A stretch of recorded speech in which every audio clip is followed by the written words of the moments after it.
All right, y'all, back with another video. I have another Sling Mods unbox and install. I'm very interested in this one. I'm seeing a lot of things about it. A lot of people say your ride is going to be like night and day. So I'm ready to see what these are all about. And let's go ahead, let's get the unbox and let's do an install.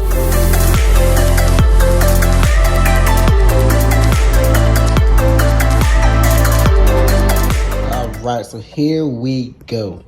We have the Endlinks, and I'm really excited about these. A lot of folks are saying your ride is going to be like night and day.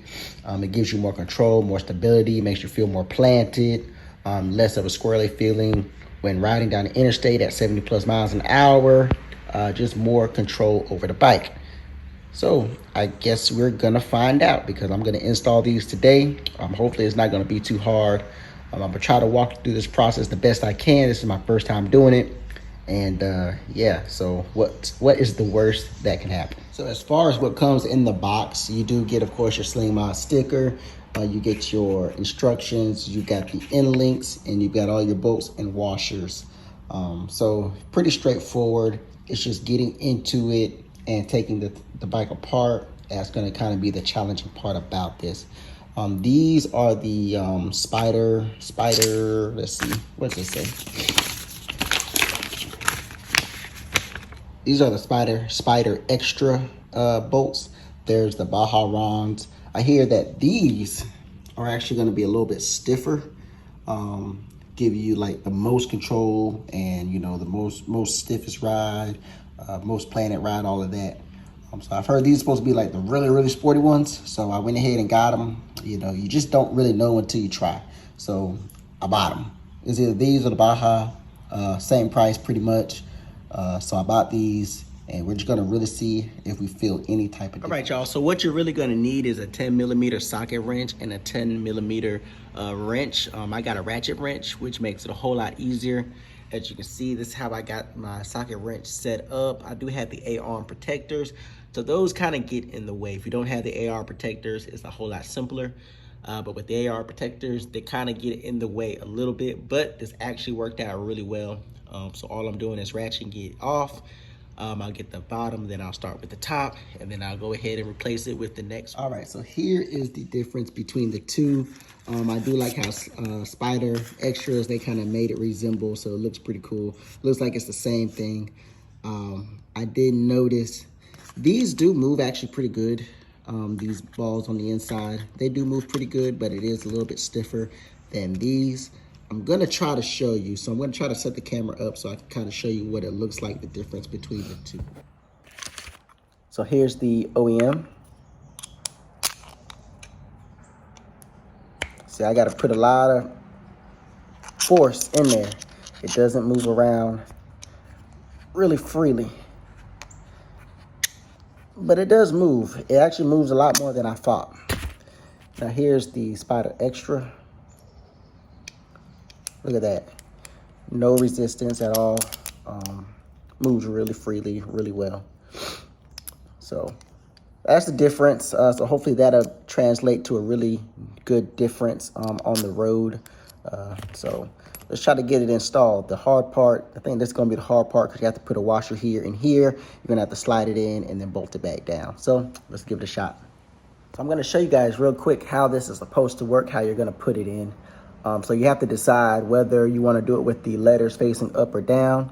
I'm going to probably do it with the letters facing down. You just want to do it the same way on both sides so it just looks, you know, cohesive and looks the same. You don't want one side up and one side down. Anyway, so once you figure that out, you're going to take your little washer.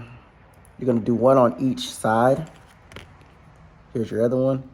And so now you have one on, it's kind of going to be hard to see, but you're going to have one on each side. They give you one of these, and you're gonna slide it in the middle so that it stays the same, so that it holds it. That way you can place it in the slot, and then you can thread your screw, and that will pop out, and then you can thread your screw. So let's do that now. All right, so I was able to get the first one, the first hole threaded through. Took a little bit of work, not too much, but if you do it just like how I showed you, shouldn't have too much of a problem, just a little bit of persistence. If you wanted to, you could probably utilize the OEM bolts if you wanted to. They're the same size, so it's just a matter of preference if you want to use the gold or if you want to use the black.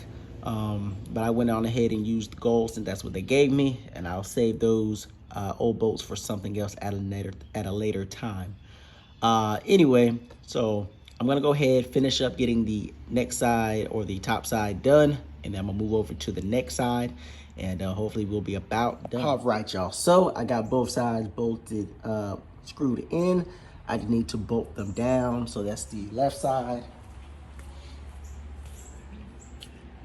We got the right side. So I'm just gonna go ahead and bolt everything down, and hopefully we won't have any problems. So let's get it done. All right, y'all, so that is the install. It's not really that bad. It took me about 30 to 45 minutes to get it done. Not a bad install at all. The tricky part was actually the bolt on the other side. It went from a 10 millimeter bolt to an 11 millimeter bolt. This screw right here with the bolt on the end, it still stayed at a 10 millimeter, but the bolt, the loose bolt that you had to thread on, it was an 11 millimeter socket. So that's what I used on there. But yeah, not bad at all. So y'all stay tuned. I'm actually gonna get ready to do a ride. Let's see, does it move any? No movement there yet. So I'm actually gonna do a ride and just see if I feel any difference. So I'm gonna give you a first impressions as soon as I hop out the shower, get dressed, and I'm gonna do a first impressions for you guys. So, all right, y'all, so as you can see, I got the bike warmed up. I'm ready for the first ride with the new Endlinks.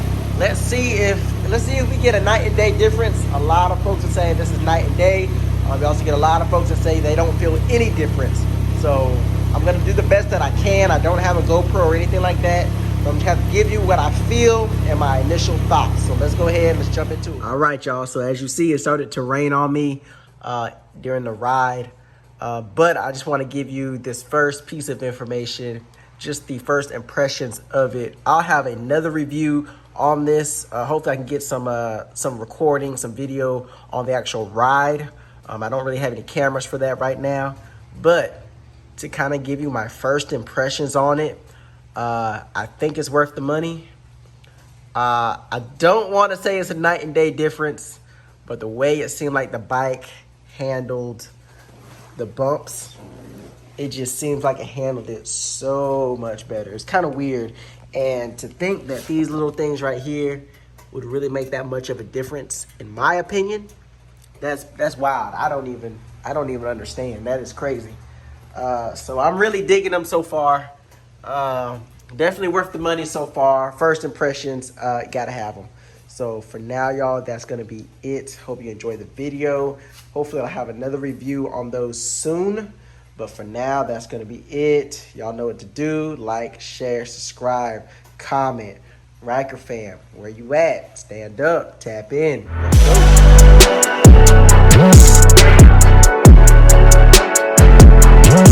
Let's go.